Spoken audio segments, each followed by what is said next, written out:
हो जाए ఎవరైనా సరే वो వీటన్నిటిని మనం జయించినప్పుడే మనకు మనకు మనం ఆనందంగా ఉండగలం. इस संसार की सभी परेशानियों को जीतेंगे तो तभी हम प्रभु में आनंदित रह सकते हैं। ఆనందంగా ఉండాలంటే ప్రభువా నువ్వు నాకు ఆనందమి, నువ్వు నాకు ఆనందం కొందరు అడుగుతూ ఉంటారు. तो आनंद के लिए परमेश्वर से मांगते प्रभु आप ही मुझे आनंद दे दो बोलकर। మనకు ఆనందం ఇచ్చాడు, శాంతినిచ్చాడు, సమాధానం ఇచ్చాడు. हमें आनंद दिया, खुशी दिया, शांति और समाधान भी दिया परमेश्वर దాన్ని ने। మనం పొందుకోవాలి. हम ही पाना होगा उसे, ఆ బహుమానాన్ని మనం స్వీకరించాలి. उसे हमें स्वीकारनी पड़ेगी। అంటే ఆ బహుమానాన్ని స్వీకరించినప్పుడే మనకి మరి ఆ ప్రభు యొక్క శాంతి సమాధానాలు మనకి దొరుకుతాయి. जब वो परमेश्वर की जब इनाम को हम स्वीकारेंगे तो तभी हमें वो शांति और समाधान मिलेगा। రండి आइएगा, ఈరోజు కుమారుని గురించి తెలుసుకుందాం. आज पुत्र के बारे में जानेंगे। కుమారుడు మనకి ఎంత అవసరమో. पुत्र हमारे लिए कितनी जरूरत है। మన యొక్క భారతదేశంలో కూడా हमारे भारत देश में भी పుత్రులు లేని వారికి గతులు లేవు అంటున్నారు. जिनके पास पुत्र नहीं है उनको आगे को कोई गति नहीं है। కుమారుడు లేకపోతే స్వర్గం तो లేదంటున్నారు. पुत्र नहीं है तो स्वर्ग भी नहीं है करके కాబట్టి बताते हैं। కుమారుడు మనకు ఉండాలి. इसलिए हमारे लिए पुत्र की आवश्यकता है। కుమారుడు ఉంటేనే మనకు ఆనందం. तो पुत्र होने पर ही हमारे लिए आनंद కానీ है। మన కొరకు కుమారుడు వచ్చాడు, तो हमारे लिए पुत्र आ चुका है, మన కొరకు కుమారుడు పుట్టాడు. हमारे लिए एक पुत्र पैदा हुआ है। మనకు అనే మాట చాలా గొప్ప మాట ఇది. ये बात जो हमारे लिए ये बहुत बड़ी बात है। చూడండి, देखिए, ఒక గొప్ప వార్త మనకు దేవుడు అందించాడు. एक अच्छी खबर परमेश्वर में ఈ सुनाया है। లోకంలో అలాంటి వార్త ఎవరు అందించలేరు, इस संसार में इस प्रकार की संदेश कोई नहीं दिया अभी तक, అందించరు కూడా, ना दे सकेंगे, అందించబోరు. ना आगे को दे पाएंगे। ఇంతవరకు అందించలేదు, अभी तक किसी ने ना सुनाया ఇక है, ముందుకు అందించలేరు, ना आगे को सुना पाएंगे, అందించేవాళ్ళు ఎవరు లేరు. ना आगे को भी कोई हमारे तक नहीं అదే पहुंचा గొప్ప पाएगा। వార్త. ये अच्छी खबर है। రండి, యెషయా ప్రవక్త యొక్క పుస్తకము नबी यशायाह का ग्रंथ 9వ అధ్యాయము अध्याय 9 8వ వచనం గనుక మనం చదివితే, वचन 8 पढ़ेगा तो యెహోవా యాకోబు విషయమై ఒక వర్తమానము పంపగా అది ఇజ్రాయేలు వారి మీద ఎలుగై ప్రకాశించినది. प्रभु ने याकूब के पास एक संदेश भेजा है और वह इजराइल पर प्रकट हुआ है। చూడండి, అక్కడ బైబిల్ ఏం రాయబడిందో. देखिए क्या लिखा हुआ है। యెహోవా యాకోబు విషయమై ఒక వర్తమానము పంపగా అది ఇజ్రాయేలు వారి మీద ఎలుగై ప్రకాశించిందంట. प्रभु ने याकूब के पास एक संदेश भेजा है और ये इजराइल पर प्रकट हुआ है करके लिखा है। ఆ సందేశం ఏంటో, ఆ వార్త ఏంటో మనకు తెలుసు. वो संदेश क्या था, वो खबर क्या था, वो हमें पता है। అది ఆది నుంచి మనకి ఉన్నదే. आदि से हमारे लिए वो था, ఆయన వాగ్దానం చేసిందే. उन्होंने वादा किया ही था। उस विषय में మరొక్కసారి ప్రవక్తల ద్వారా మాట్లాడాడు. एक बार और नबियों के द्वारा बात किया है। ఆయనైతే ముందు ఆయన మాట్లాడాడు, पहले तो उन्होंने बात किया है, ఆయన వాగ్దానం ఇచ్చాడు. उन्होंने वादा किया, ఆ తర్వాత उसके बाद ప్రవక్తల ద్వారా మాట్లాడాడు. नबियों के द्वारा बात किया। ప్రవక్తల ద్వారా మరి మాట్లాడిన మాట, ఆ వార్త, ఆ సందేశం ఏంటంటే, नबियों के द्वारा जो कुछ उन्होंने बात किया था वो बात क्या थी। 7వ అధ్యాయము అందరికి తెలిసింది. యెషయా 7వ అధ్యాయము यशायाह के 7वें अध्याय 14వ వచనము. 14 वचन। ఆ వార్త ఏమిటో మనకి ఇప్పుడు మనం తెలుసుకుందాం. उस संदेश को कौन सा था वह भी जानेंगे। ఆ కన్యక గర్భవతి కుమారుని కని అతనికి ఇమ్మానుయేలుని పేరు పెట్టుదని రాయబడి ఉంది. लिखा है कि सुनो, एक कुमारी गर्भवती होगी और पुत्र जनेगी और उसका नाम इमानुएल रखेगी। ఇదే వార్త, ये संदेश, ఇదే మంచి వార్త. ये अच्छी संदेश యాకోబుకు అందించిన వార్త. याकूब को पहुंचा गया है। ये संदेश, కుమారుడు మనకు అనుగ్రహించబడ్డాడు. पुत्र हमारे लिए दिया गया है। కన్యక గర్భవతి కుమారుని కని అతనికి ఇమ్మానుయేలుని పేరు పెట్టింది. एक कुमारी गर्भवती होगी और पुत्र जनेगी और उसका नाम इमानुएल रखेगी। ఇక్కడ కుమారుడు అని స్పష్టంగా చెప్పాడు. यहाँ पे पुत्र बोलकर बड़ी साफ साफ बताया है। కన్యక వివాహము కాని ఒక స్త్రీ, तो कुमारी जो शादी नहीं हुआ था, ఆ స్త్రీ అంట ఒక కుమారుని గంటదంట. वो स्त्री एक पुत्र को जनेगी, కుమారుని గంటది. पुत्र को जनेगी। ఆ కుమారుడు మనకు ఆదర్శం. वो पुत्र हमारे लिए का आदर्श है। మనకి మరి పాప క్షమాపణ కొరకు మనకి ఆ కుమారుడు అనుగ్రహించబడ్డాడు. हमारे पापों की क्षमा की खातिर ही उस पुत्र को भेजा है। అతనికి ఇమ్మానుయేలు అని పేరు. उनका नाम है कि इम्मानुएल। అది భాషాంతరమున దేవుడు మనకు తోడు. उसका अर्थ है कि परमेश्वर हमारा साथ है। అయితే तो फिर ఈ వాగ్దానము ఏదేను వనములోనే స్త్రీ సంతానం అనే వాగ్దానం మనకు వచ్చుదని అక్కడ ఆదాము హవ్వలు ఏదేను వనంలో ఉన్నప్పుడే ఆ మాట తెలియజేశాడు. तो परमेश्वर ने अदन की वाटिका में अदव्वा के समय में ही स्त्री का संतान आने का विषय को लेकर बताया था। ఆ స్త్రీ సంతానం కోసమే ఆదాము యొక్క సంతానం మరి అబ్రహాము సంతానం ఎదురు చూస్తున్నారు. उसी स्त्री के संतान की खातिर आदम का वंश के संतान और अब्राहम का संतान इंतजार कर रहे थे। ఆయన యాకోబులో ఉదయించే నక్షత్రం అని తెలియజేశారు. वो याकूब में उदय होने वाला तारा है करके भी बताया। మహానుభావుడు పుడతాడని బిలాము ద్వారా మాట్లాడాడు. बिलाम के द्वारा बात किया है, एक अद्भुत इंसान पैदा होगा बोलकर। కుమారుడు మనకు కావాలని, पुत्र हमारे लिए चाहिए। అందుకే इसलिए యెషయా यशायाह की पुस्तक ఒక మంచి వార్త యాకోబుకు అందించాడు. यशायाह एक अच्छी संदेश जो है याकूब को सुनाया है। యాకోబు విషయమై याकूब के विषय में, అంటే యాకోబు యొక్క వంశములోనే ఆ యొక్క కుమారుడు రాబోతున్నాడు. यानी कि याकूब के वंश में ही वो पुत्र आने पर था। ఆ యాకోబు వంశంలో వస్తున్నటువంటి ఆ కుమారుడు ఎవరంటే ఆయనే యేసయ్య. उस याकूबी वंश में से आने वाला वो पुत्र कौन था? वो यीशु मसीह है। మీరు గనక 9వ అధ్యాయము अब देखिए इसी 9वें अध्याय మీరు का 1 నుంచి గనక చదువుకుంటూ వస్తే अगर पहले वचन से आप पढ़ते आएंगे तो 5వ వచనం వరకు చదువుకుంటూ వస్తే 5वें वचन तक अगर पढ़ेंगे तो మీరు మా యెషయా పుస్తకము 9వ అధ్యాయము 1 నుంచి 5 వరకు చదువుకుంటూ వస్తే यशायाह के 9वें अध्याय 1 से लेकर अगर 5 तक पढ़ेंगे ఆ तो తర్వాత 6వ వచనములో इसके बाद 6वें वचन में, ఎందుకంటే మనకు శిశువు పుట్టాడు, क्योंकि हमारे लिए एक बालक उत्पन्न हुआ, ఎందుకంటే అని అక్కడ రాసుకుంటూ వచ్చాడు. क्योंकि ऊपर से तो लिखते हुए आया था। 9వ అధ్యాయం 1వ వచనం నుంచి 5వ వచనం వరకు చెప్పుకుంటూ వచ్చాడు. तो 9वां अध्याय के 1 से लेकर 5 तक बताते हुए ఇక్కడ आया था। 6వ వచనంలోకి వచ్చేటప్పుడు కల్లా जब जैसे 6वें वचन में आ जाते हैं, ఎందుకంటే మనకు శిశువు పుట్టాడు, क्योंकि हमारे लिए एक बालक उत्पन्न हुआ। ఇక్కడ మనకు అనే మాటను మనం గుర్తించాలి. तो यह जो लिखा गया हमारे लिए, इस बात को हमें याद ఇక్కడ रखना 2 चाहिए। సార్లు ఉంది మనకు అనేది, ये बात यहाँ पे 2 बार लिखा गया है हमारे लिए, 2 సార్లు ఉంది 2 बार लिखा गया है ఇక్కడ. यहाँ पे। ఎందుకంటే మనకు శిశువు పుట్టెను, हमारे लिए एक पुत्र बालक उत्पन्न हुआ, తర్వాత మనకు కుమారుడు అనుగ్రహింపబడెను. हमें एक पुत्र दिया गया। చూడండి, మనకు కుమారుడు మనకు శిశువు పుట్టెను, हमारे लिए बालक उत्पन्न हुआ, మనకు కుమారుడు అనుగ్రహించబడ్డాడు. हमें एक पुत्र दिया गया। మనకు हमें మనకంటే ఎవరు చదువుతున్నా यानी कि जो इस बाइबल को, ये वचन को पढ़ते हैं, మనకు हमें, ఈ మనకు అనే మాట చాలా గంభీరమైన మాట. ఇది ये हम करके जो बोलने वाली बात बहुत गंभीर बात है। దేవుడు తనను కలుపుకుని మాట్లాడుతున్న మాట ఇది. परमेश्वर अपने आप को हमारे साथ जोड़कर बात అంటే करने वाली దేవుడు बात है। కూడా మనతో కలిసి మాట్లాడుతున్న మాట. परमेश्वर हमारे साथ जुड़कर बात करने वाली बात है। మీకు అని అనలా, आपके लिए करके नहीं बोला, ఎందుకంటే మీకు శిశువు పుట్టాడు, आपको एक पुत्र उत्पन्न हुआ, మీకు కుమారుడు అనుగ్రహించబడ్డాడు आपको पुत्र दिया गया, అని అనలేదండి. ऐसा नहीं कहा। కొంచెం జాగ్రత్తగా వినాలి. इसलिए सावधान से सुनिए, వాక్యాన్ని జాగ్రత్తగా అర్థం वचन को చేసుకోవాలి. अच्छी तरह समझने की कोशिश ఇక్కడ करिए। ఏమంటున్నాడు? या क्या कहता है? మనకు కుమారుడు అనుగ్రహించబడెను, हमें एक पुत्र दिया गया है, మనకు हमें हमारे लिए। తర్వాత इसके बाद కలుపుకుని మాట్లాడుతున్నాడు. अपने साथ जोड़कर हमें बात करता है। దేవుడు తనతో పాటు కలుపుకుని మనతో మాట్లాడుతున్నాడు. परमेश्वर अपने साथ हमें जोड़कर बात करता है, ఇంకా ఇతరులను కూడా కలుపుకొని మాట్లాడుతున్నాడు. औरों को भी जोड़कर बात कर रहे हैं। ఈ కుమారుడు అని చదువుతున్నప్పుడు जब वो पुत्र करके हम पढ़ते हैं, ఒక విషయం మనకు జ్ఞాపకం వచ్చింది. एक बात हमें याद आती है, మీకు మీకు మీకు తెలియజేస్తాను. आपको मैं बताऊंगा। అది ఏంటంటే क्या है कि ఇక్కడ మనం భారతదేశంలో अपने इस भारत देश में భారతదేశ ప్రజలకు ఒక నమ్మకం ఉంది. एक भरोसा है लोगों को। ఏంటి? क्या भरोसा था? సంతానం లేకపోతే భార్య భర్తలు ఇరువురు కూడా నరకానికి వెళతారు. अगर संतान नहीं तो पति पत्नी दोनों नरक में जाएंगे। ముఖ్యంగా కుమారుడు గర్భము ధరించకపోతే వాళ్ళకి మరి ఆ గతులు లేవు. और खास करके अगर पुत्र गर्भ में नहीं आएगा तो उनको आगे को कोई गति नहीं है, వాళ్ళు నరకానికి వెళ్ళిపోతారు. वो नरक में ही चले जाएंगे। కాబట్టి కుమారుడు పుడితే మనకి మరి మంచి భవిష్యత్తు, మంచి ఆ నరకం తప్పించబడతాం అనేది వాళ్ళ యొక్క అపోహ.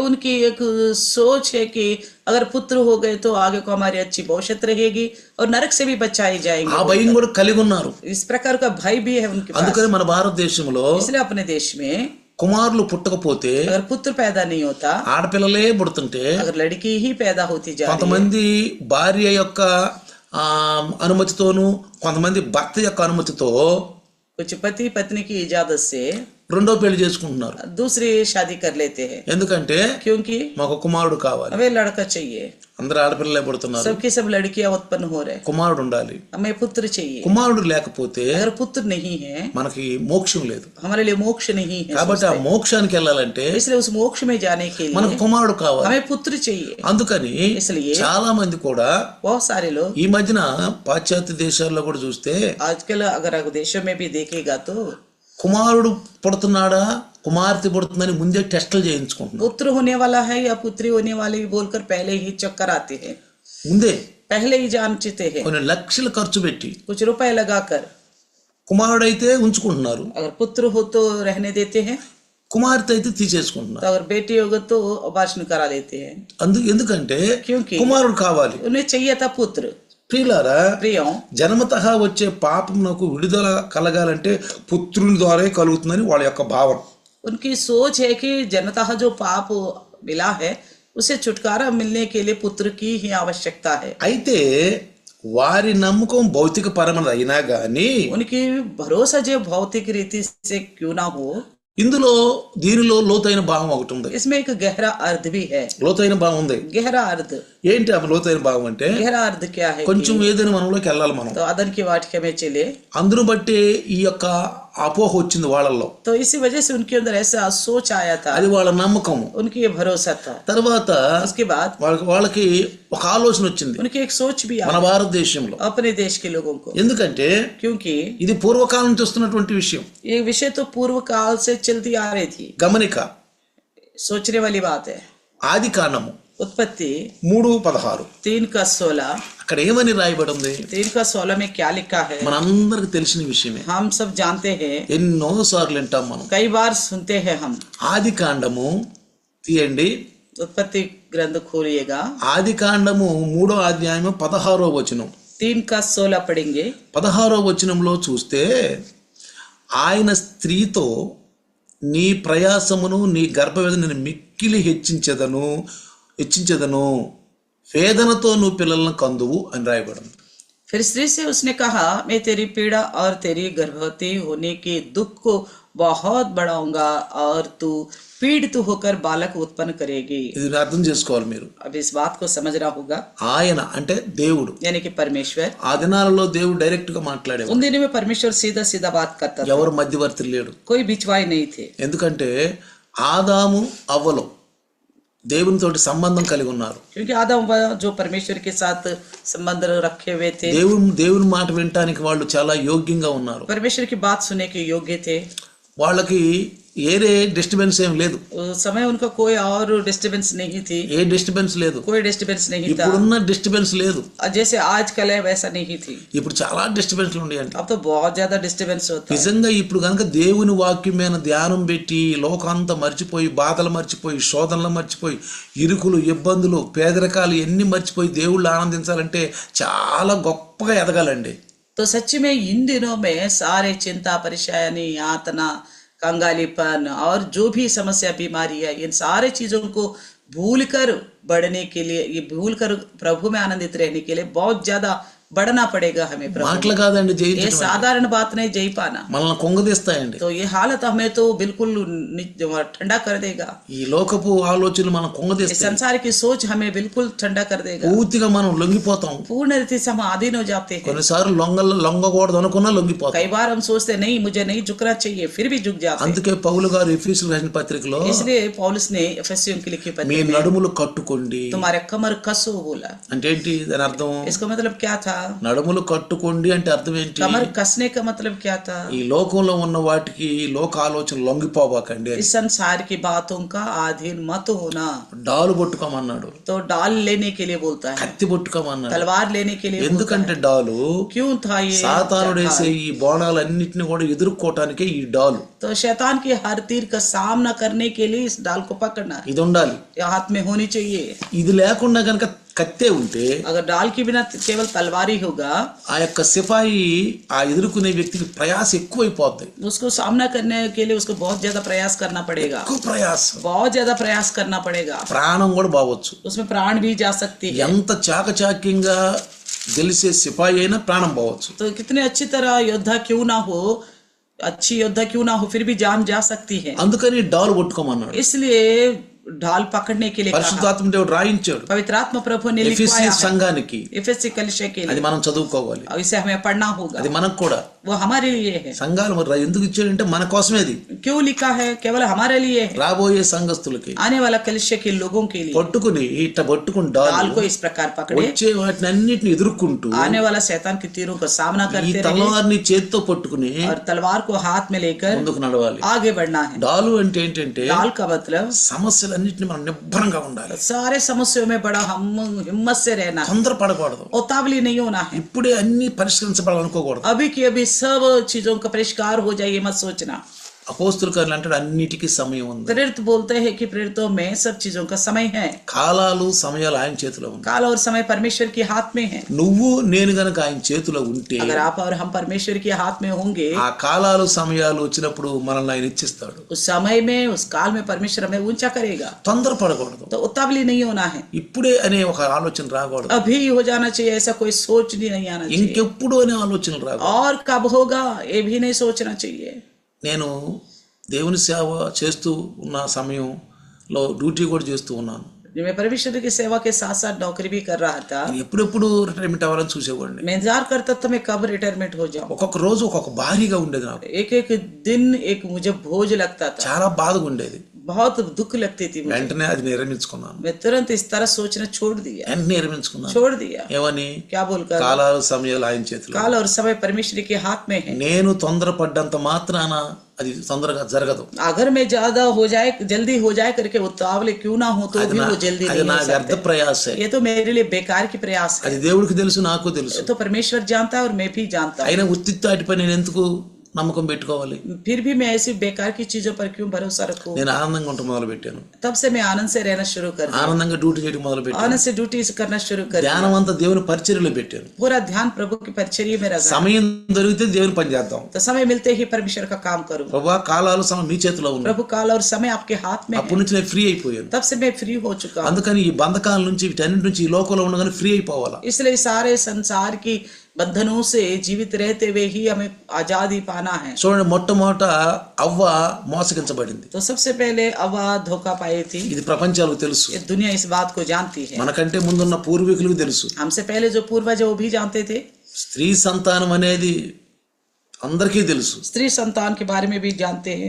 అందరికీ తెలుసు. सभी जानते हैं. కాకపోతే మరుగున పడిపోయినాయి. लेकिन कुछ चीजें जो पीछे हट गए हैं, కొంత మరుగున పడిపోయింది. कुछ छुपे हुए हैं. ఆ మరుగున పడిపోయినటువంటి విషయాల్ని బయటికి తీసుకురావటానికే ఈ లోకంలో ప్రవక్తలు కుమారుడు వచ్చాడు. इस छुपी हुई बात को ऊपर निकाल लाने के लिए इस संसार में नबी आए हैं. ధర్మశాస్త్రం వచ్చింది. व्यवस्था दी गई है. ధర్మశాస్త్రం వచ్చింది. व्यवस्था आई है. ప్రవక్తలు వచ్చారు. नबी आए हैं. ప్రవక్తలు వచ్చారు. नबी आए हैं. అయితే కీర్తనల్లోను వాళ్ళు పాడిన పాటల్లోను దేనిపైన నమ్మకం పెట్టారు. हम देखते हैं कि भजन में उन्होंने जो गीत गाया है उसके द्वारा पता चलता है उन्होंने प्रभु पर भरोसा रखा है. నమ్మకం పెట్టారు. भरोसा रखा है. మాట్లాడాడు దేవుడు వాళ్ళ ద్వారా. परमेश्वर ने उनसे बात किया है. మనకు శాంతిని हमें అనుగ్రహించాడు. शांति दिया है. శాంతిని అనుగ్రహించాడు. शांति दिया है. అందుకంటాడు, इसलिए कहता है నన్ను మీ మీద పెట్టుకోండి అంటే నా కాడి అని అర్థం. అక్కడ పెట్టాడు, నా కాడి ఎత్తుకోండి అని అర్థం. मेरे जुआ ले लो करके बोलता అంటే है. అర్థం ఏంటి? इसका मतलब क्या है? నా వాక్యాన్ని మీరు కలిగి ఉండండి. मेरे वचन को अपनाओ बोलकर. వాక్యంలో కొన్ని కొన్ని భావార్థాలు ఉంటాయండి. तो वचन में कुछ ऐसे अर्थ मिलता है. అది పరిశుద్ధాత్మ దేవుడు చెప్పగలడు. पवित्र आत्मा परमेश्वर ही बता सकता ఇంకెవరిలో కాదు है అది. और किसी की बस की అందుకే నేను అంటాను పరిశుద్ధాత్మను నమ్ముకోండి. इसलिए मैं कहता हूँ पवित्र आत्मा पर भरोसा रखिए. మొట్టమొదట सबसे पहले స్త్రీ మోసపరచబడింది. स्त्री धोखा पाई है. ఆమె ద్వారా పాపం లోకంలోకి వచ్చింది. उसी के द्वारा पाप संसार में आ गए. ఆ పాపం ఇప్పుడు కొనసాగుతూనే वही ఉంది. पाप अभी भी आगे बढ़ती जा रही దానికి ప్రాయచిత్తం है. उसका प्रायश्चित శిశువు పుట్టాలి.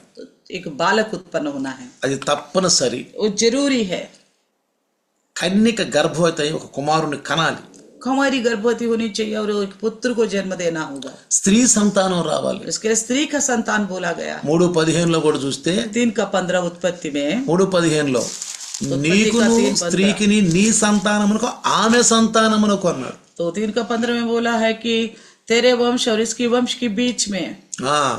నీ సంతానమునకును ఆమె సంతానమునకును. तेरे वंश और उसके वंश के बीच में, అంటే స్త్రీ సంతానం, यानी कि स्त्री का संतान, స్త్రీ సంతానం రావాలని. स्त्री का संतान आना है. అందుకే యెషయ ఆ వాగ్దానాన్ని దేవుడు ఒక్కసారి యెషయ ద్వారా పలికాడు. इसलिए परमेश्वर ने यशायाह के द्वारा उस वादा को एक बार फिर ఆ వార్త యాకోబుకు అందించాడు. उस संदेश याकूब को पहुंचाया. ఎందుకు యాకోబుకు అందించాడంటే, क्यों याकूब को पहुंचाया है? నీ గర్భములో నుండే అదిగో ఒక మెస్సయ్య, ఒక కుమారుడు రాబోతున్నాడు. यानी कि आपकी गर्भ में से एक पुत्र आने वाला है. ఆయన ద్వారా ఈ భూలోకంలో ఉన్న వంశాలన్నీ ఆశీర్వదించబడాలి. उन्हीं के द्वारा इस पृथ्वी के सारे कुल आशीष पाएंगे. మీ పితరుడైనటువంటి మూల పురుషుడు అబ్రహాముకు దేవుడు వాగ్దానం చేశాడు. आपके पूर्वज जो है अब्राहम, उससे परमेश्वर ने वादा किया. కేవలం అబ్రహాముకు వాగ్దానం చేసి ఆగలేదండి. वादा करके उन्होंने चुप नहीं बैठा. యాకోబుకు వాగ్దానం చేశాడు. याकूब के साथ भी वादा किया. ఇస్సాకు వాగ్దానం इसहाक के साथ भी वादा किया. అబ్రహాముకు వాగ్దానం చేశాడు. अब्राहम से वादा किया. ఇస్సాకు వాగ్దానం इसहाक చేశాడు. से वादा किया. యాకోబుకు వాగ్దానం याकूब చేశాడు. से वादा किया. నీ సంతానం ద్వారా భూలోకంలో ఉన్న వంశాలన్నీ ఆశీర్వదించబడతాయి. तेरे वंश के द्वारा पृथ्वी के सारे कुल आशीष पाएंगे. అందుకే మనకు అన్నాడు దేవుడు, इसलिए बोला परमेश्वर हमारे మనకు लिए, శిశువు పుట్టెను, हमारे लिए बालक उत्पन्न మనకు हुआ, కుమారుడు అనుగ్రహించబడెను. हमें पुत्र दिया गया. మనకని ఎందుకు అన్నాడంటే, हमें करके क्यों बोला है? దేవుడు ఈ ప్రపంచాలను సృష్టించాడు. परमेश्वर ने ही सारा दुनिया को बनाया. తన మాట చేత, ఒక మహత్వమైన మాట చేత సృష్టించాడు. अपने अच्छी बोल के द्वारा सारा दुनिया को बनाया. కాబట్టి इसलिए ఈ భూమి ముందు ఆయన పిల్లలే. ये सारा पृथ्वी में जो लोग है उन्हीं का संतान है. మనల్ని వేరుగా చూడట్లేదు ఆయన. वो हमें अलग से नहीं देखता. ఈ మాటలే మనకి కొంచెం ఆనందం కలిగిస్తాయి. यही बात हमें आदरण देता है. నన్ను దేవుడు నిన్నని ఒంటరిగా చూడట్లేదు, मुझे परमेश्वर तू बोलकर मुझे अकेला नहीं देखता. మనకు పుట్టాడు అంటున్నాడు. तो हमारे लिए बोलता है, మనకు పుట్టాడు. हमारे लिए యాకోబు సంతానం నుంచి రాబోతున్నాడు. याकूब के वंश से आने वाला है. స్త్రీ సంతానం स्त्री రాబోతుంది. का संतान आने वाली है. స్త్రీ సంతానం स्त्री రాబోతుంది. का संतान आने वाली है. అందుకే ప్రియులారా, इसलिए प्रियो చూడండి, देखो, ఇక్కడ మనం జాగ్రత్తగా గమనిస్తే, ध्यान से देखो, మనం ముందుకు గనక వస్తే, ఒకటి శిశువు పుట్టాడు మనకి, एक तो बालक उत्पन्न हुआ, రెండు కుమారుడు అనుగ్రహించబడ్డాడు, दूसरा जो है पुत्र दिया गया, తర్వాత ఆయన భుజం మీద రాజ్యభారం ఉంటుంది. उनके कंधे पर राज्य की प्रभुता होगी. చూడండి ఇంకేం చెప్తున్నాడు చూడండి. और देखिए क्या कहता है, కేవలం పుడతమే కాదంట, ఆయన केवल पैदा होना तक की नहीं है, అంతవరకే కాదంట, यहीं तक की नहीं है, అంతవరకే కాదు, यहीं तक की नहीं, ఆయన భుజం మీద రాజ్యభారం ఉంటుంది. प्रभुता उनके कंधों पर ఒక होगी. బాధ్యత కలిగిన వ్యక్తి ఆయన, एक जिम्मेवार व्यक्ति है वो, ఒక బాధ్యతతో రాబోతున్నాడు. एक जिम्मेवारी के साथ आने वाला है. ఆ తర్వాత అంటాడు, और कहता है ఆయన లక్షణాలు, उनके लक्षण को लेकर, ఆయనకున్న లక్షణాలను చెప్తున్నాడు. उनके लक्षण के बारे में बताता ఆ है, గుణ లక్షణాల గురించి तो गुण చెప్తున్నాడు. के बारे में बोलता है. ఆ గుణ లక్షణాలు ఎలా ఉంటాయంటే, उनके गुण कैसा है, ఆశ్చర్యకరుడు, अद्भुत युक्ति, ఆలోచనకర్త, पराक्रमशाली, బలవంతుడైన దేవుడు, अनंत काल का पिता, నిత్యుడి యొక్క తండ్రి, और अनंत काल का पिता, సమాధానకర్త అయిన అధిపతి అని అతనికి పేరు పెడతారు. शांति का राजकुमार रखा जाएगा. ఆ 7వ వచనంలో वचन 7 में, ఇది మొదలుకొని మితి లేకుండా దానికి వృద్ధి క్షేమం కలిగేలా సర్వకాలం దావీదు సింహాసనాన్ని, దావీదు సింహాసనాన్ని, రాజ్యాన్ని నియమిస్తాడు. 7वें वचन में लिखा है, उसकी प्रभुता सर्वदा बढ़ती रहेगी और उसकी शांति का अंत ना होगा.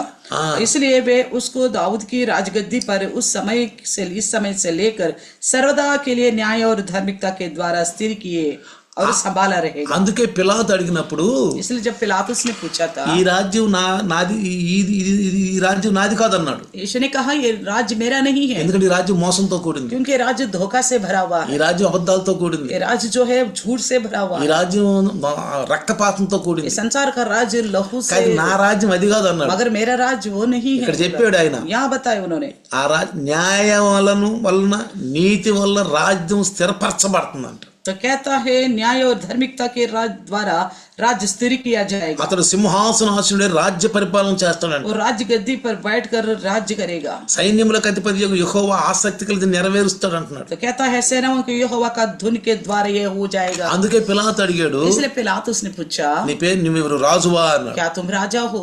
నీవు అన్నట్టు అన్నాడు. हाँ जैसा आप कहते हो बोला. మరి నీ రాజ్యం అయితే మరి నీ వాళ్ళు ఉన్నారా అని అడిగాడు. तो बोला पिलातुस ने, अगर तेरा राज्य है तो यहाँ पे तेरे लोग है क्या? ఈ రాజ్యం నాది కాదు అన్నాడు. उन्होंने बोले ये राज्य मेरा नहीं है. ఇప్పుడు నేను ఏడుకుంటే, నేను ప్రార్థన చేస్తే నా తండ్రి 12 యోహానులు పంపుతాడు అన్నాడు. अगर मैं पिता से विनती करूंगा तो मेरा पिता 12 पलटन भेजेगा. నా రాజ్య వారసులు వస్తాడు అన్నాడు. मेरे राज्य से वारिस आएंगे. ఎవరో తెలుసా? कौन है पता है? మట్టి దేహంతో ఉన్న వాళ్ళు కాదండి ఆయన వారసులు. मिट्टी का देह के लोग नहीं, उनकी वारिस. పాప లోకంలో పాప శరీర ఆకారంలో ఉన్న వాళ్ళు కాదండి ఆయన वो भी नहीं है, మనుషులు. पाप की दुनिया में पाप की सोच में रहने वाला नहीं है. అందుకే అన్నాడు, इसलिए कहता నేను है, ఏడుకుంటే अगर मैं पुकारूंगा నా రాజ్యం రాజ్యంలో నుంచి 12 వ్యూహాలను పంపిస్తాడన్న. मेरे राज्य से 12 पलटन को भेजेगा। ఎవరు వస్తారండి? कौन आएगा? దూతలు వస్తారు. दूत आएंगे। దూతలు వస్తారు. दूत आएंगे। ఆయన దూతలు వస్తారు. उनकी दूत। అందుకే అన్నాడు, इसलिए कहता है పెళ్లి చేసుకునే విషయంలో ఈ సద్దుకాయలు ఈ శాస్త్రుల పట్ల అడిగినప్పుడు शादी ब्याह के विषय में लेकर शास्त्री पर से सद्दुकई ने पूछा था, అక్కడ పెళ్లి చేసుకోవటాలు ఇచ్చుకోవటాలు అవి ఉండవండి. तो स्वर्ग राज में शादी ब्याह नहीं होती है करके बताया। వాళ్ళు దేవదూతలు వెళ్ళలేవు. वो स्वर्गदूतों के हिस्सा होंगे बोला। వాళ్ళు శరీరం యొక్క రక్త మాంసాలతో ఉండరండి. वो लहू के मांस से नहीं रहेंगे बोला। వాళ్ళు ఆత్మదేహం ఆత్మస్వరూపులు. वो आत्मस्वरूपी बनकर रहेंगे। మనం కూడా ఈ దేహం సాలించిన తర్వాత इस देह को छोड़ने के बाद ఆత్మస్వరూపులుగా ఉంటాం. हम आत्मरूपी बन ఈ जाएंगे। లోకం అంతమైన తర్వాత इस संसार के अंत होने के ఒక बाद రాజ్యం రాబోతుంది. एक राज्य आने वाली ఆ है। రాజ్యానికి రాజు ఎవరు? उस राज्य का राजा ఆ कौन है? రాజ్యానికి రాజు యేసయ్య. उस राज्य का राजा मसीह यीशु है। దావీదుకి ఇచ్చిన సింహాసనం మీద ఆయన కూర్చుంటాడు. जो दाऊद की दिया गया राज गद्दी पर वो बैठेगा। దావీదు రాజు యెరూషలేములో ఆయన రాజగద్ది సింహాసనం ఉంది. दाऊद राजा को यरूशलेम के लिए राजगद्दी है। ఇప్పుడు ఎవరున్నారండి? अब कौन है? ఇప్పుడు ఆయన సంతానం ఉందా? अब उनके संतान है क्या? ఎవరెవరో ఎక్కుతున్నారు. तो कोई और आके बैठ जाते అనేక हैं। మంది ఎక్కారు. कई सारे लोग बैठ गए, కానీ ఆయన కుమారుడికి ఇవ్వాలి. అది लेकिन उनको पुत्र को देना था। తన వారసత్వానికి రావాలి. अपना वो वारिस बन के आना है। ఆ వారసుడు రావాలి. वारिस आना है। ఆ వారసుడు వచ్చినప్పుడు वारिस आने के बाद ఆయన ఆ సింహాసనం మీద वो కూర్చుంటాడు. उस राजगद्दी पर बैठेगा। అందుకే इसलिए మరియమ్మతో కూడా मरियम से भी లోకాసు వార్త लूका सुसमाचार 1వ అధ్యాయము पहले अध्याय का 32వ వచనం గనుక మనం చూస్తే पहले का 32 वचन अगर हम देखेगा तो అక్కడ చూడండి 31లో ఇదిగో నీవు గర్భము ధరించి కుమారుని కని ఆయనకు యేసు అని పేరు పెడతావన్న. 31 में लिखा है का, देख तू गर्भवती होगी और एक पुत्र उत्पन्न होगा, तू उसका नाम यीशु रखना। ఏ దేవుడు అంచెలంచెలుగా మాట్లాడుతున్నాడు. परमेश्वर भांति भांति बातें करते जा रहे हैं। ఒకటి ఏదైనా మనం ఏమన్నాడు? एक तो अदन के वाटिका में क्या कहा? నీకు సంతానం వచ్చి పుడతాడు అని, స్త్రీ సంతానం అన్నాడు. स्त्री का संतान का बात किया। తర్వాత యెషయా ద్వారా ఏమన్నాడు? उसके बाद यशायाह से क्या कहा? ఒక శిశువు పుడతాడు, एक बालक उत्पन्न होगा ఒక बोला। కుమారుని అనుగ్రహించు. एक पुत्र అంటే दिया जाएगा। శిశువు అంటే शिशु यानी कि ఆడవచ్చు, पुत्र हो सकता है మగవచ్చు. या पुत्री हो सकती है। శిశువు అంటే शिशु यानी कि ఆడవచ్చు, लड़की भी हो सकती है या लड़का भी हो सकता है। మగవచ్చు.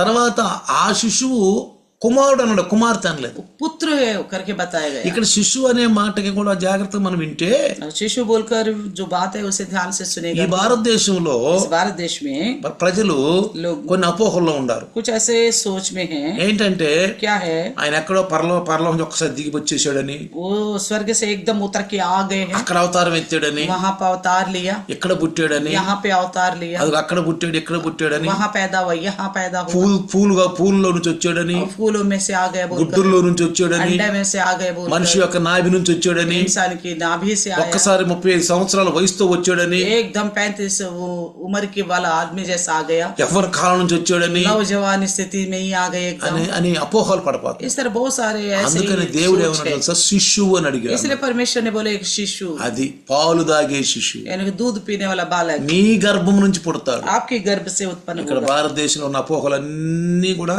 నమ్మద్దు మనం. तो जितने सारे ऐसे यूं ही बेकार की सोच है अपने देश की, उस पर भरोसा ना करें। ఈ భారతదేశంలో ఉన్న ఏ అపోహలు కూడా మనం నమ్మద్దు. तो इस प्रकार की कोई भी सोच है उस पर भरोसा ना रखें। ఏ అపోహలు నమ్మొద్దు. कोई भी सोच पर भरोसा ना रखें। ఎందుకంటే చాలా మంది మన క్రైస్తవులు కూడా తప్పుడు విషయాల్లో ఉన్నారు. हमारे मसीह लोग भी बड़ा गलत सोच रखते हैं। వినుట విశ్వాసం అని క్రీస్తు మాటలు వినాలి. तो सुनने आए तो अगर मसीह का ही सुनना ఈ चाहिए। చెప్పేవాడు కూడా అక్కడ మాటలు కల్పించి చెప్తున్నారు. बताने वाले भी इधर उधर की बातें लेकर बताते అందుకే हैं। పౌలు గారు అన్నాడు, इसलिए पौलुस ने వినుట कहा, వలన విశ్వాసం सुनने కలుగుతుంది. से विश्वास बढ़ती వినుట है। క్రీస్తు మాటలు सुनना जो है मसीह की ఆయన లేఖనాల నుంచి తీసుకురావాలి. उनकी पवित्र शास्त्र में से लेना క్రీస్తు चाहिए। అంటే ఎవరు? मसीह का मतलब వాక్యం. कौन है? वचन, వాక్యంలో నుంచి తీసుకోవాలి, वचन से ही लेना है, లేఖనాల నుంచి తీసుకోవాలి. लेखन लिखी हुई बात से ही ఈనాడు लेना చాలా है। మంది కాపర్లు కూడా లేఖనాలను పక్కన పెట్టి వాళ్ళు ఇష్టం तो తీసుకుంటున్నారు. बहुत सारे चरवाहे जो लिखी हुई वचन को बगल में रख के मन मर्जी के बताते అపోహల్లో ఇడివాడు పడిపోతున్నారు. हैं। ऐसी बेकार की सोच में ये लोग भी पड़ जाते అక్కడ అందుకని శిశువు అన్నాడు. हैं। इसलिए बोला गया बालक, శిశువు बालक అంటే గర్భం నుంచి వచ్చిన శిశువు అని. जो गर्भ से आने वाला नवजात ఆ शिशु। శిశువు ఆడా మగ? वो नवजात शिशु लड़का या लड़की? మగే. लड़का होना ఎవరు? चाहिए। పురుషుడు. वो पुरुष, బాలకుడు, బాలక అంటే पुत्र, బాలుడు. पुत्र करके बताएगा। బాలుడు పుడతాడు. पुत्र చూడండి. देखो। తర్వాత उसके बाद కన్యక.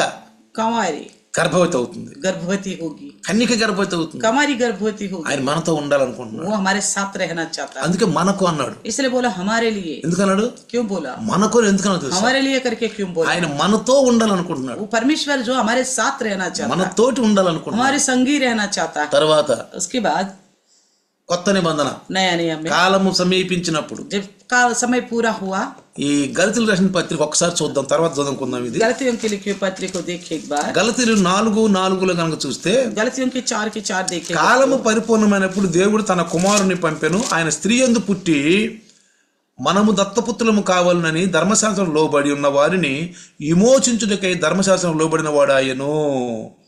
4 अध्याय का 4 और 5वें वचन. परंतु जब समय पूरा हुआ तो परमेश्वर ने अपने पुत्र को भेजा जो स्त्री से जन्मा और व्यवस्था का अधीन उत्पन्न हुआ, ताकि व्यवस्था के अधीनों को मोल लेकर छुड़ा ले और हमको लेपालक होने का पद मिले. ఇక్కడ కూడా కాలము అని అంటున్నాడు చూడండి. यहाँ पे भी समय करके बताता అందుకని है, కాలానికి మనం వేచి ఉండాలండి. इसलिए समय का इंतजार करनी चाहिए. క్రైస్తవులు తొందరపడకూడదు. ईसाई लोग उतावली नहीं होना चाहिए. క్రైస్తవులు ఏదైనా సమస్య అయితే ప్రార్థన చేసుకోవాలి, मसीह लोगों को कोई समस्या आती तो आराम से प्रार्थना करनी चाहिए. అంతేగాని తొందరపడకూడదు. बस इतना ही है, उतावली नहीं होना. ఏది అడిగినా గానీ अगर आपने कुछ भी मांगा हो, తొందరపడొద్దు, उतावली मत होना. ప్రార్థన చేసి केवल प्रार्थना करो, విశ్వాసాన్ని పెంచుకో. विश्वास को बढ़ाओ. నీ విశ్వాసం ద్వారా నీ విశ్వాసమే నమ్మందిని స్వస్థపరిచింది అన్న. तो कहा यीशु ने तुम्हारे विश्वास ने तुम्हें चंगा किया. నీ విశ్వాసం ఎలా ఉందో అలా జరుగుద్ది. जैसा आपका विश्वास होगा वैसा ही आपकी जिंदगी में होगी. విశ్వాసం అంటే తెలుసుగా, विश्वास का मतलब पता है ना. మనం ఏదైతే అడిగామో, हमने जो कुछ मांगा, అడిగింది जो मांगा పొందుకున్నాం, मिल चुकी. ఇంకా సంతోషమేగా. बस खुशी तो है फिर, కానీ ఇది మనం పాటించలేకపోతున్నాం. मगर हम इसका पालन नहीं करते. అనుకుంటాం, बोलने को बोलते हैं. కానీ అంత దాకా ఎదగాలని నేను అంటాను. मैं कहता हूँ उस स्थिति तक पहुंचना है.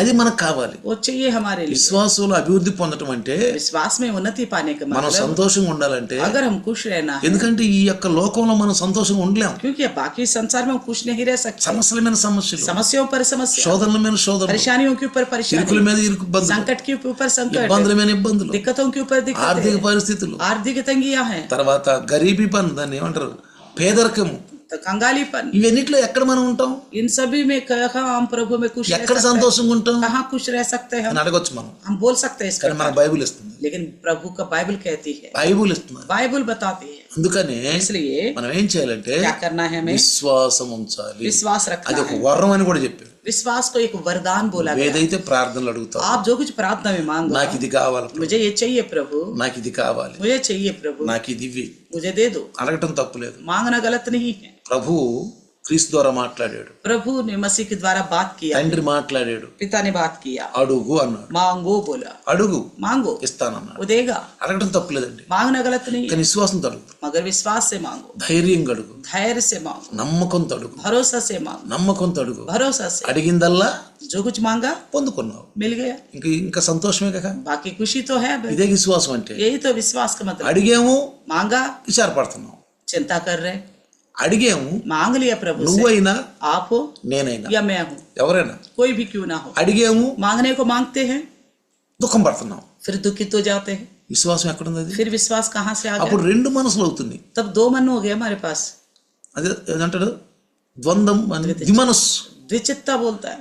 యాకోబు అంటాడు, దిమనస్కులకి ఏమీ దొరకదు అంటాడు. द्विचित्ता को कुछ नहीं मिलेगा बोलता है. మనకు అర్థం కాకుండా రెండు మనసులు ఉండిపోతున్నాం. हम समझ नहीं पा रहे हमारे अंदर दो मन है. ఒకటి యేసుప్రభు నమ్మకం, एक तो प्रभु पर, यीशु पर भरोसा, ఇటు అపనమ్మకం. और दूसरा जो है अभरोसा, यानी कि भरोसा नहीं रख पा रहे. దేవుడు ఎక్కడ చేయాలి? फिर परमेश्वर कैसा करेगा? 2 తిమోతి 3:12 ఏమన్నాడు? अपना स्वभाव नहीं. తన స్వభావానికి విరుద్ధంగా ఏం పని చేయడు కదా. तो दूसरे तिमोथी का 2:13 में क्या बोलता है? अपना स्वभाव का विरुद्ध वो काम नहीं ఇక్కడ करेगा. కూడా చూడు, यहाँ पे भी देखो, వాగ్దానం చేసింది ఎప్పుడు? वादा कब किया था? ఎప్పటికీ 6,025 సంవత్సరాల క్రితం చేశాడు तो लगभग अभी से लेकर 6025 साल पहले ये वादा किया था, కదా. है ना? ఇప్పటికి ఏదైనా వనంలో जो आदन के बाद వాగ్దానం చేసిన దగ్గర నుంచి जब से वादा किया ఇప్పటికి है, 6,025 సంవత్సరాలు अभी तक 6025 साल है, కదా.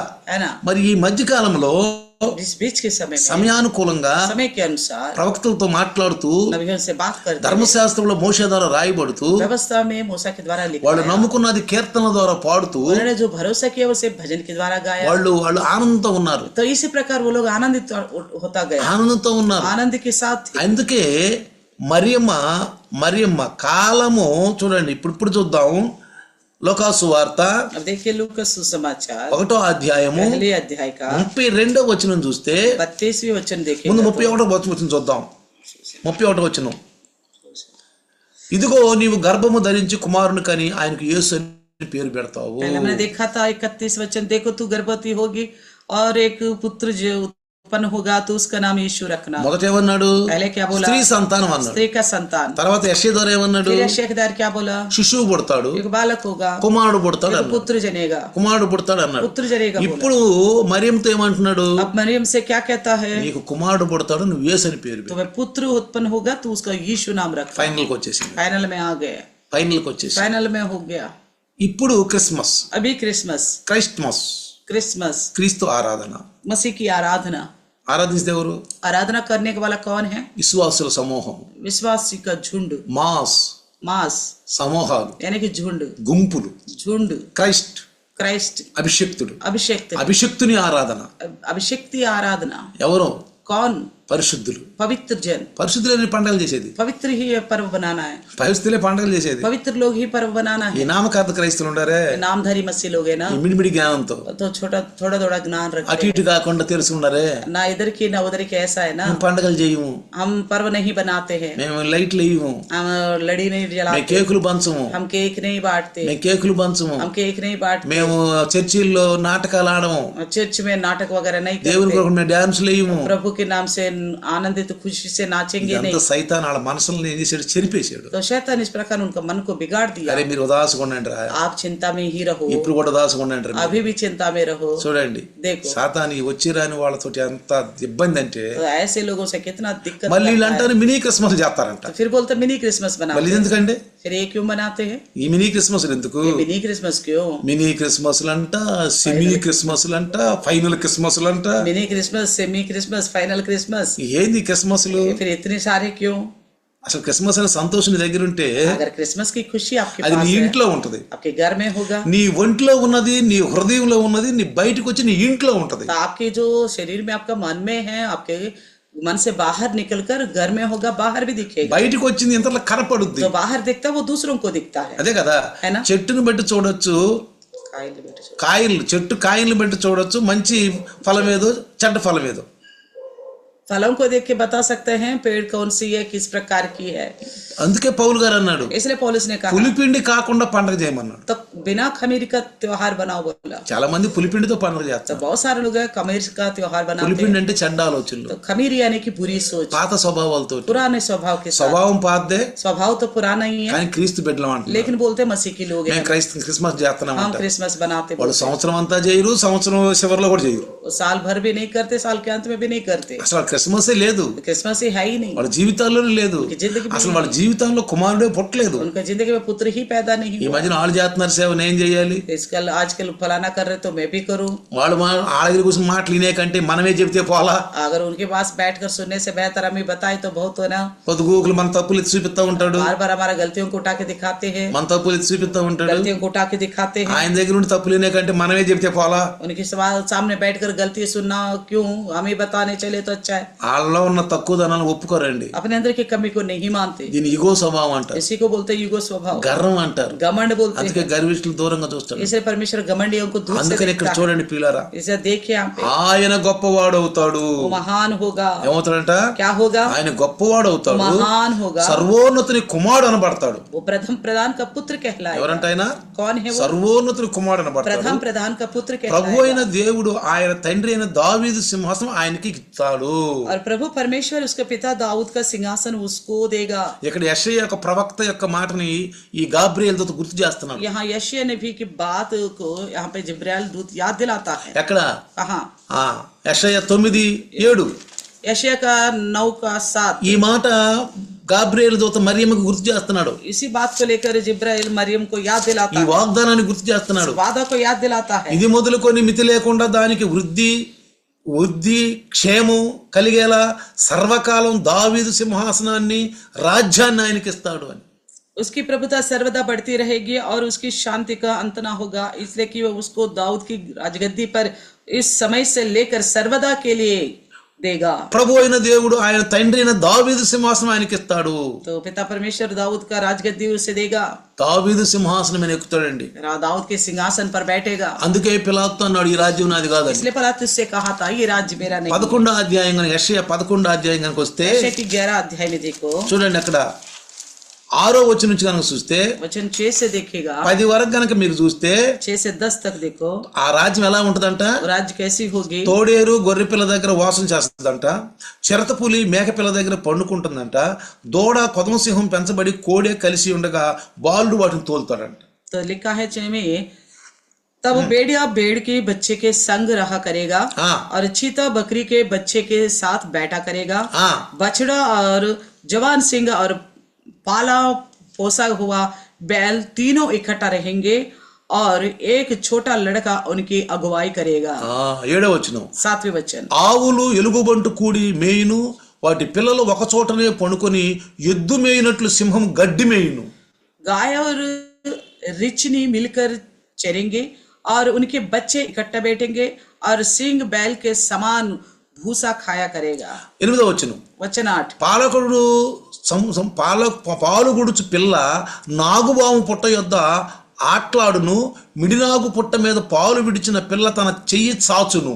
इका 8 में दूध पीता बच्चा कैरेत के बिल पर खेलेगा, और दूध छुड़ा हुआ लड़का नाक के बिल में हाथ डालेगा। 9, 9, నా పరిశుద్ధ పర్వతం అంతటను ఏ మృగమును హాని చేయదు, నాశనము చేయదు, సముద్ర జలములతో నిండి ఉన్నట్టు లోకము యెహోవా అనుకున్న జ్ఞానంతో నిండి ఉంటుందట. 9 में लिखा है, मेरे सारे पवित्र पर्वत पर ना तो कोई दुख होगा और ना हानि करेगा, क्योंकि पृथ्वी यहोवा के ज्ञान से ऐसा भर जाएगी जैसा जल समुद्र से भरा रहता है। 10వ వచనము, वचन 10, ఆ దినమున ప్రజలకు ధ్వజముగా నిలుచుండు యెషయా ఏరు చిగురునొద్ద జలమును విచారణ చేయును, ఆయన విశ్రామ స్థలము ప్రభావము కలదగును.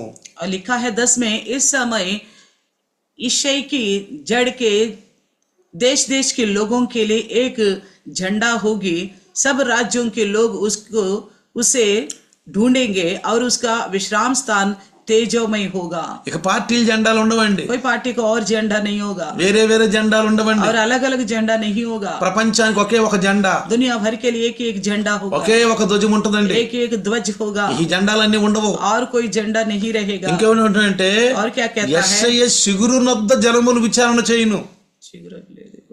చిగురు అంటే యేసు ప్రభువే.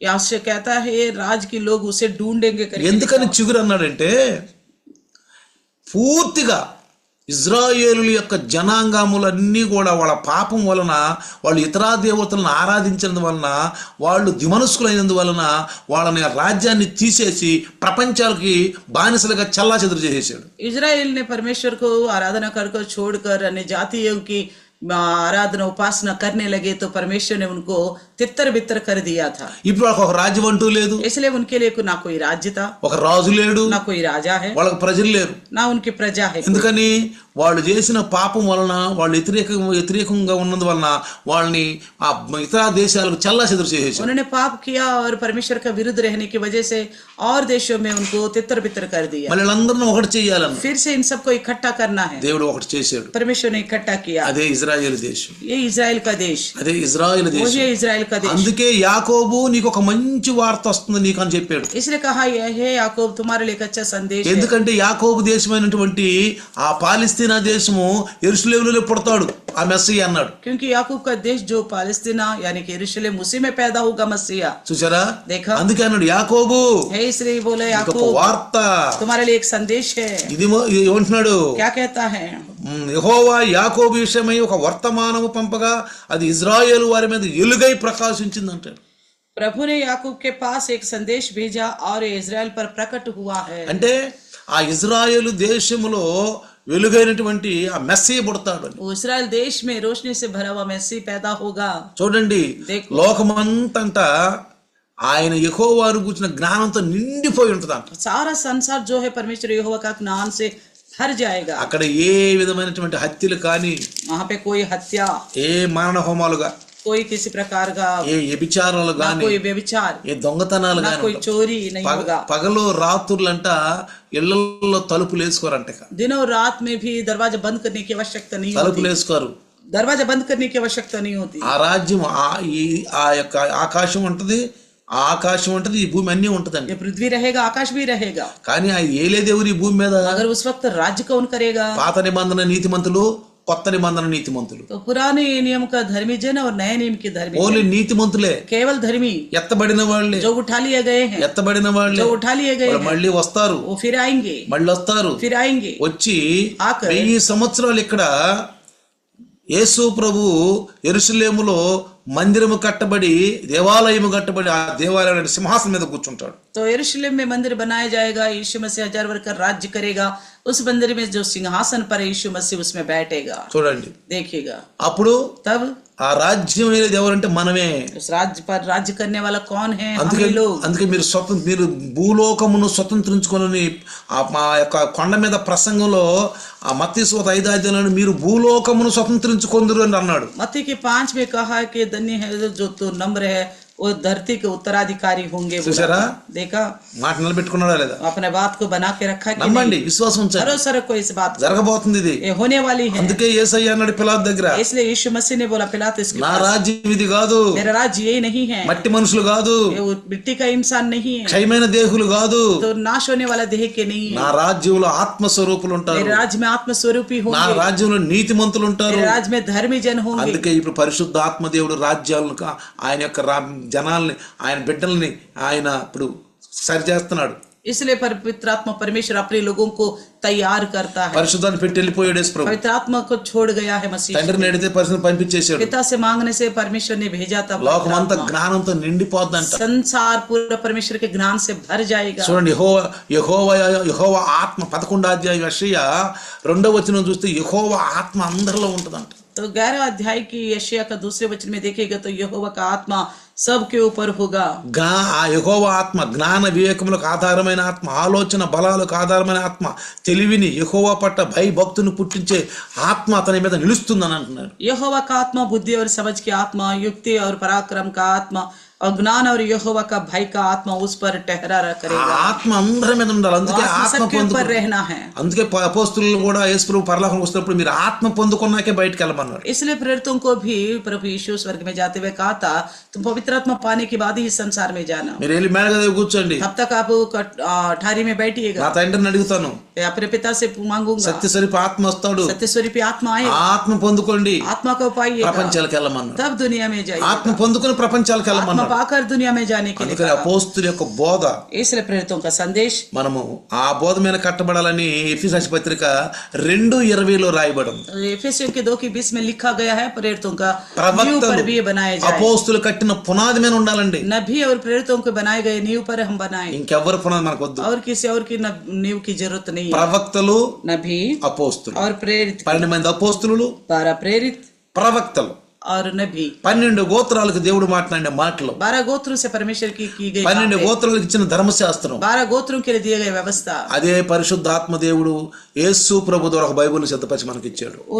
उसी प्रकार पवित्र आत्मा परमेश्वर मसीह यीशु के द्वारा एक बाइबल बनाकर हमें అందుకే दिया। అన్నాడు, इसलिए कहा దీంతో ఒకటి కలపొద్దు. इसमें एक नहीं मिलाना है। పాత నిబంధన భక్తులు చెప్పాడు, पुराने नियम के भक्त गणों को ही కొత్త कहा, నిబంధన భక్తులు చెప్పాడు. और नए नियम के भक्त गणों से ఒకటి भी कहा, కలపొద్దు, ना एक मिलाना है, ఒకటి తీసేయొద్దు. ना एक को हटाना है। ఇప్పుడు చూస్తే ఎన్ని కలుపుతున్నారో సంఘాల్లో, आप देखो कितना मिलाते हैं, ఎన్ని తీసేస్తున్నారో, कितना कुछ निकाल देते हैं, ఎన్ని తీసేస్తున్నారో, ఎన్ని కలుపుతున్నారు. कितना कुछ मिलाते हैं, कितना कुछ निकाल देते हैं। స్పష్టంగా చెప్పాడు యేసయ్య. यीशु ने साफ साफ कहा, పరలోకానికి వెళ్ళేటప్పుడు स्वर्ग में जाते वक्त శిష్యులు అన్నాడు, चलो उससे कहा था, నేనేమేమైతే మీకు బోధించానో, मैंने जो जो आपको सिखाया था, అక్కడ ఆ మాట చూడండి ఏమన్నాడు, तो देखिएगा क्या నేను बोलते हैं। మీకు ఏమేమైతే బోధించానో जो जो बातें मैंने आपको అవి बताया था, నేర్పండి. మీరు उन्हीं बातों को చూడండి, सिखाइएगा, అయ్యే నేర్పండి. उन्हीं आप बातों को सिखाओ। శిష్యులను తయారు చేయండి, चेलों को तैयार करो, శిష్యులను తయారు చేయండి. चेलों को तैयार करो, ఎందుకంటే क्योंकि నాకు అధికారం ఇవ్వబడింది मुझे అన్నాడు. अधिकार दिया गया है, అది నాకు అధికారం ఇవ్వబడింది. मुझे अधिकार दिया गया है। 28వ అధ్యాయం కనుక చూస్తే 28:18 మత్తయి సువార్తలో मत्ती की 28 का 18 देखेगा तो ఏమంటున్నాడు అక్కడ, क्या कहता है, దేవుడంట ఆ కుమారునికి సర్వాధికారం ఇచ్చాడంట. परमेश्वर ने उस पुत्र को सारा अधिकार दिया है। సరే, देखा, సర్వాధికారం ఇచ్చేసాడంట सारा अधिकार दिया है। దేవుడు. తర్వాత కీర్తన 2:12 కనుక చదివితే भजन संगीता 2:12 पड़ेगा तो అక్కడేమని రాయబడిందంటే, 2:12 में కుమారుడు लिखा है, ముద్దు పట్టుకొని లేనియర్లను కోపిస్తాడు. पुत्र को चूमो नहीं तो वो गुस्सा करेगा। కుమారుడంట पुत्र को क्या करना है, ముద్దు పెట్టుకోవాలంట. चूमना है। అంటే అర్థం ఏంటి? इसका मतलब क्या है? ముద్దు పెట్టుకోవటం అంటే चूमने का मतलब क्या है? ముద్దు ఎవరిని పెట్టుకుంటారండి? हम कैसे चूमते हैं? ఇష్టమైన వాళ్ళని, जिसे हम पसंद करते ఎంత हैं। ప్రేమ ఉంటేనో. जितना ज्यादा कुछ प्रेम होने से పిల్లలు చూడండి మనం ఎంత ముద్దు పెట్టుకుంటాం. बच्चों को देख हम कितना चूमते हैं। చిన్న పిల్లలు छोटे बच्चे ముద్దుగా ఉంటారు, बड़ा अच्छा लगता है, లేతగా కోమలంగా बड़ा ముద్దుగా ఉంటారు. कोमल और नम्र दिखते हैं। ఎక్కువ సార్లు ముద్దు పెట్టుకుంటాం, ज्यादा बार बार उनको అందులో चूमते మనకు हैं। భేదం ఉండదండి. उसमें हमें कोई फर्क नहीं होता। నా పిల్లడనే కాదు, मेरा बच्चा बोलकर ఎవరి नहीं పిల్లలైనా होता। ముద్దు चाहे పెట్టుకుంటాం. किसी की बच्चे क्यों ना हो, हम सबको चूमने लग जाते చిన్న हैं। పిల్లల్ని छोटे बच्चे हो ఎవరినైనా మనం ముద్దు పెట్టుకుంటాం, किसी को भी हम चूमते చిన్న हैं, బిడ్డల్ని. छोटे मासूम बच्चों को। అట్లానే इसी प्रकार మనం యేసు ప్రభునంట అంత ఇష్టం కలిగి ఉండాలంట. तो वो मसीह यीशु के प्रति भी हम इतना ही इच्छा रखना। మనకని ఎందుకు అన్నాడు తెలుసా? हमें करके क्यों बोला पता మన है? పిల్లల్ని మనం ఎంత ముద్దు పెట్టుకుంటాం. हम अपने बच्चों को कितना प्यार करते అది हैं, ఒక కుమారుడు चूमते हैं। కుమారుడు देखो पुत्र पैदा हुआ ఆ है, కుమారుని అంతగా ముద్దు उस పెట్టుకో, पुत्र को भी उतना ही चूमना है, అంత ఇష్టపడాలి, उतना इच्छा रखना उस पुत्र అంత के प्रति, ఇష్టపడాలి. इतना इच्छा रखना है। భౌతికంగా మన భారతదేశ ప్రజలు నా కుమారుడు కావాలి నా కుమారుడు కావాలి అనుకుంటున్నారు కానీ जैसे हम भारतीय वासी सोचते हैं पुत्र चाहिए पुत्र चाहिए, ఎందుకని? क्यों? ఆది ఏదేను వనములో ఆ స్త్రీ పిల్లల్ని గంటప్పుడు యాతన పడతారు, పిల్లల్ని గంటదని చెప్పారు కదా. आदन की वाटिका में लिखा जब पुत्र को जन्म देगी तो यातना बढ़ेगी करके बताया था ना। అందుకని इसलिए మనకు కూడా పిల్లలు పుట్టాలి, इसलिए हमें संतान चाहिए, మనకు కూడా కుమారుడు పుట్టాలి. हमें भी पुत्र चाहिए। అరే వాక్యం ఏమంటుంది? लेकिन वचन क्या कहती है? పౌలు గారు पौलुस को देखिए, తిమోతికి రాసిన పత్రికలు तिमोथी की लिखी हुई 1వ पत्री, తిమోతి पहला तिमोथी 2:15 2:15 में, చూడండి. 1వ తిమోతి पहला तिमोथी इसका 2:15 2:15 में देखिएगा तो, అయినను వారు స్వస్థత బుద్ధి కలిగి విశ్వాస ప్రేమ పరిశుద్ధులైన నిలకడగా ఉండిన యెడల శిశు ప్రసూతి ద్వారా ఆమె రక్షింపబడును. तो भी स्त्री बच्चे जन्ने के द्वारा उद्धार पाएगी ఆ, यदि वे संयम सहित विश्वास प्रेम और पवित्र आत्मा में स्थिर रहे। Praise the lord, hallelujah. Hallelujah. ఏమంటున్నాడు అక్కడ? क्या कहता है? కుమారుడు కావాలి, పుట్టాడు. पुत्र तो चाहिए, पैदा हुआ। ఎక్కడ ఏమంటున్నాడు? क्या कहता है फिर? ముందు ఆదాము సంతానం స్వస్థత బుద్ధి కలిగి ఉండాలి, आदम संतान जो है अच्छी बुद्धि रखना है, విశ్వాస ప్రేమలు ఉండాలి, विश्वास और प्रेम होना है, పరిశుద్ధత నిలకడగా ఉండాలి. पवित्रता में स्थिर रहना అది है। కుమారుడు నమ్ముకున్న ప్రయోజనం లేదు. नहीं तो पुत्र पर भरोसा करो तो भी फायदा नहीं। అందుకని యేసు ప్రభు స్వయంగా అన్నాడు మత్తయి సువార్త 7:21 इसलिए मसीह यीशु ने 7:21 मत्ती में कहा था, ప్రభు అన్నాడు పరలోకానికి వెళ్ళడం. हे प्रभु बोलने वाले स्वर्गराज में नहीं जाएगा। వాళ్ళకి శిశువు పుట్టిన ఏం పని లేదు, కుమారుడు ఉన్నా ఏం పని లేదు. उनको पुत्र पैदा हो कोई फायदा नहीं होगा, अगर यीशु मसीह भी पैदा हुआ कोई फायदा नहीं। అందుకని ఇక్కడ ఏమంటుందంటే इसलिए क्या कहता है పౌలు గారు తిమోతికి రాసిన పత్రికలో पौलुस ने? तो तिमोथी को पत्र వారు స్వస్థత బుద్ధి కలిగి విశ్వాస ప్రేమ పరిశుద్ధులైన నిలకడగా ఉండిన యెడల శిశు ప్రసూతి ద్వారా ఆమె రక్షింపబడును. कहता है यदि वे संयम सहित विश्वास प्रेम और पवित्रता स्थिर रहेगा तो बच्चे जन्ने के द्वारा उद्धार पाएगी। ఆ స్త్రీయే, वो स्त्री, ఆ స్త్రీ ద్వారా పాపం వచ్చింది, उसी स्त्री के द्वारा पाप आया, ఆ స్త్రీ యొక్క సంతానం, उसी स्त्री का संतान, ఆ స్త్రీ సంతానం उसी स्त्री का संतान సాతాను నుండి సితకబడుతాడు. शैतान को कुचलेगा। ఆ స్త్రీ సంతానం ద్వారా उसी स्त्री की संतान के మనం द्वारा రక్షించబడతాం. हम उद्धार पाते हैं। ఆ స్త్రీ సంతానం అనేది ఆ ఘనత ఎవరు దక్కింది? स्त्री का संतान होने का सम्मान किसे मिला? యోధా గోత్రంలో यहूदा की गोत्र में నాతాను యొక్క వంశములో नातान के वंश में से మరియమ్మకు దక్కింది. मरियम को मिला था, మరియమ్మకు దక్కింది. मरियम को मिला। ఈ రోజు కూడా आज भी ఎవరు కుమారుణ్ణి వాళ్ళు ధరించుకుంటారో, जो कोई पुत्र को धारण करेगा, కుమారుణ్ణి ధరించుకుంటారో पुत्र को स्वीकारेगा, వాళ్ళు ధన్యులండి. वो धन्य है। కుమారుని ధరించుకున్న వాళ్ళు ధన్యులు. पुत्र को जो स्वीकारेगा वो धन्य। మరియమ్మ ధన్యురాలు, मरियम धन्य है, మరియమ్మ ధన్యురాలు. मरियम धन्य है। మరియమ్మ కూడా మీలాంటిదే, मरियम भी आपके समान है, మరియమ్మ కూడా మీలాంటిదే. मरियम भी आपके समान ఆమె కూడా है, పరిశుద్ధురాలే, वो भी पवित्र है, పరిశుద్ధురాలే. पवित्र है, ఆయన కూడా మనలాగా వివాహం చేసుకుంది. वो भी हमारे जैसे बाद में शादी की है। వివాహం అయిపోయిన తర్వాత ఇంకా నలుగురు మీరు పిల్లలు పుట్టారు, तो शादी होने के बाद और बच्चे पैदा हुए, కానీ వివాహం కాకముందు యేసు పుట్టాడు. शादी से पहले यीशु पैदा हुआ, ఎందుకని వాగ్దానం పూర్తి అవ్వాలి కదా. क्योंकि वादा पूरा होना है ना। వాగ్దానం స్త్రీ సంతానం ద్వారా స్త్రీ సంతానం రావాలి కదా. वादा तो है श्री संतान आना है ना। కాలం సమీపించినప్పుడు समय जब पूरा हुआ, మరియమ్మ मरियम ఆ స్త్రీ ద్వారా శిశు ప్రసూతి ద్వారా ఈ ప్రపంచం అంతా రక్షించబడుతుంది. तो मरियम के शिशु प्रसूति के द्वारा सारा दुनिया उद्धार पाई। అందుకనే మత్తయి సువార్త 1:21 కనుక మనం చదివితే, मत्ती की 1:21 अगर पढ़ेगा तो 21 చూడండి. తన ప్రజలను వారి పాపముల నుండి ఆయనే రక్షించును కనుక ఆయనకు యేసు అని పేరు పెట్టుదురు. पुत्र चलेगी और तो उसका नाम यीशु रखना, क्योंकि वे अपने लोगों का उनके पापों से उद्धार తన करेगा, ప్రజలు. अपने लोगों का। అందుకే మనకన్నాడు, మనకు శిశువు పుట్టును, మనకు కుమారుడు పుట్టాడు. इसलिए बोला हमारे लिए बालक, हमें पुत्र दिया गया। ఎందుకు?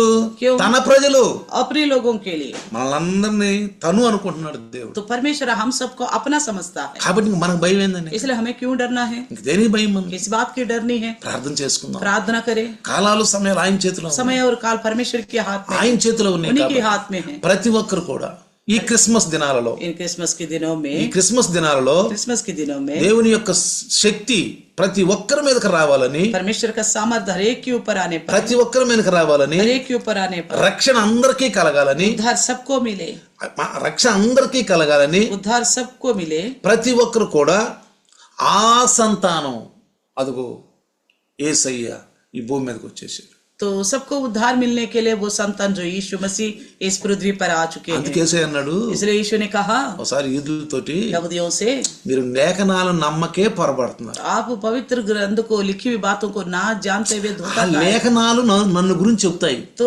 पवित्र शास्त्र जो है मेरे लिए बताता है। ఎందుకంటే స్పష్టంగా ఎవరైనా చెప్తారండి? इससे अधिक कोई साफ साफ बता सकता है ऐसा? నాకంటే ముందు లేఖనాలు ఉన్నాయి. मेरे विषय में पहले लिखी हुई वचन నేను है। లేఖనాల అనుసారంగా వచ్చాను. मैं लिखी हुई वचन के अनुसार నా आया। తండ్రి నన్ను పంపించాడు. मेरे पिता ने मुझे भेजा है। ఆయన వాక్యానుసారుడు, वो वचन के अनुसार आया है, ప్రవచనానుసారుడు. प्रवचन के अनुसार आया है। ప్రకటన గ్రంథంలో కూడా प्रकाशित वाक्य में भी 9:10 ఉంటారు, ప్రవచనానుసారుడు అంట ఆయన. लिखा है कि प्रवचन के अनुसार आया है। అందుకే లేఖనాలు తెలియకే మీరు పొరపడుతున్నారని. और बोलता है कि वचन को ना जानते तुम धोखा में पड़े हो। కానీ लेकिन మనం దుష్టలోకంలో ఉన్నాం हम కాబట్టి, दुष्ट दुनिया में हैं, మనం సమస్యలు శోధనలో మనం ఇరుక్కుపోయి ఉన్నాం కాబట్టి, तो हम समस्या और परेशानी में बंधे हुए हैं। మనం బయటకు అంటే కష్టమే. बाहर निकलना हमारे लिए बड़ा मुश्किल है। ఎప్పుడు మనం విడుదలవుతాం?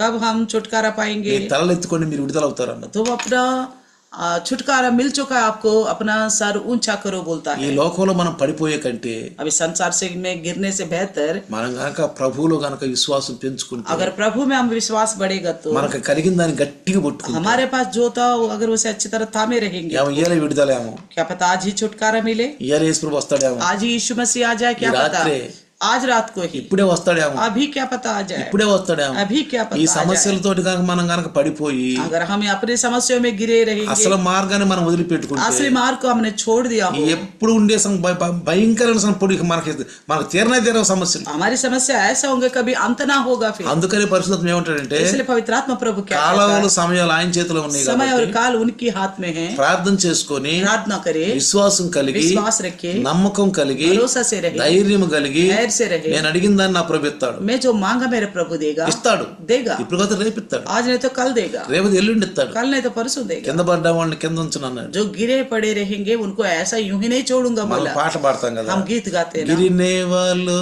उठो चलो यीशु बुलाता तुम्हें. मतलब పడిపోయినట్టున్నాడు.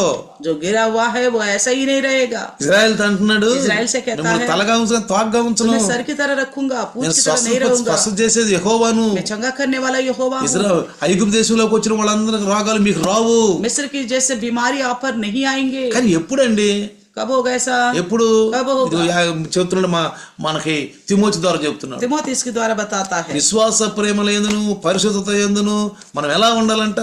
గట్టిగా నిలకడగా ఉండాలంట. तो कहता है संयम सहित विश्वास और प्रेम पवित्रता में स्थिर रहना మన है, ప్రార్థన పరలోకానికి వెళ్ళాలి. तभी हमारी प्रार्थना स्वर्ग में जाएगी। విశ్వాసం, विश्वास, ఆ నమ్మికతో మనం ప్రార్థన भरोसा से हम प्रार्थना करना है, ఎందుకంటే భక్తిహీనుల ప్రార్థన ఆయన వినడంట. क्योंकि भक्तिहीनों की प्रार्थना वो नहीं सुनता। పాపులు ప్రార్థన దొరుకుదు అనుకోవటం. पापी प्रार्थना को कुछ नहीं ఎందుకంటే सुनेगा, పరలోకానికి వెళ్తాది. क्योंकि वो प्रार्थना स्वर्ग में नहीं जाएगी। మధ్యాకాశంలో సాతాను ఉంటాడు. तो बीच के आकाश में शैतान है, వాడు మనల్ని ఆశీర్వదించబడతాం వాడికి ఇష్టం లేదు. हम आशीष पाना उसे पसंद కానీ नहीं है। మనం బాగా విశ్వాసంలో ఉండి अगर हम अच्छे विश्वास में మనం रहेंगे, పరిశుద్ధంగా ప్రార్థన हम చేస్తే, पवित्र होकर प्रार्थना నమ్మకంగా करेंगे, ప్రార్థన చేస్తే भरोसे से प्रार्थना సాతాను करेंगे, చీల్చుకుని పరలోకానికి వెళ్తాడు. शैतान को पार होकर हमारी प्रार्थना स्वर्ग में అందుకే जाएगा। మన ప్రార్థన ధూపం వలె ఉంటుంది, इसलिए సాయంకాలం నైవేద్యం వలె हमारी ఉంటుంది. प्रार्थना धूप की तरह, शाम के अन्न बलि की तरह होगा। కాబట్టి इसलिए మళ్ళీ నెక్స్ట్ మనం కూడుకున్నప్పుడు और जब हम इकट्ठा होंगे ఆయన లక్షణాలు ఉండే ఇక్కడ, और उनके लक्षण को जानेंगे, ఆయన రాజ్యభారం ఆయన మీద ఉంది. और राज्य भोज के बारे में लिखा ఒక गया, బాధ్యత కలిగిన వ్యక్తి ఆయన, एक जिम्मेवारी रखने वाला తన है ప్రజల పట్ల బాధ్యత కలిగి. अपने लोगों के प्रति।